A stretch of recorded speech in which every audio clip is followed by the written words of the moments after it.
Team work එකකදී ඔයාගෙන් වෙන්න පුළුවන් mistakes 3ක්. ටීම් වර්ක් එකක් කියලා කියන්නේ හැමෝම එකට වැඩ කරනවා කියන එක විතරක් නෙවෙයි. එකම ගෝල් එකකට එකම හිතකින් එකිනෙකා ශක්තිමත් කරගෙන යන ගමනක්. බලන්න ඔයත් මේ මිස්ටේක්ස් එකක් හරි කරනවද කියලා.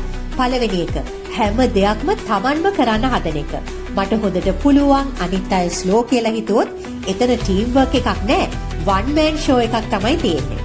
දෙවෙනි එක අහන්නේ නැතුව රිප්ලයි කරන එක. හොඳ ටීම් මෙම්බර් කෙනෙක් නම් වැඩිපුර කතා කරන්නේ නෑ.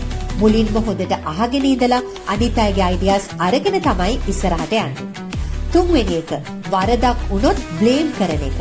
ටීම් වර්ක් එකකදී වරදක් වුණොත් කවුද වැරදි කියලා හොය ඉන්නේ නැතුව දැන් කොහොමද මේ වැරද්ද හදාගෙන ඉස්සරහට යන්නේ කියලා හොයන තැන තමයි ටීම් එක දිනන්නේ.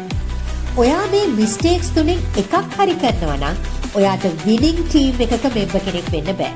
හොඳට මතක තියාගන්න. ටීම් වර්ක් කියලා කියන්නේ අපි එකට දිනනවා කියන මයින්ඩ්සෙට් එකට.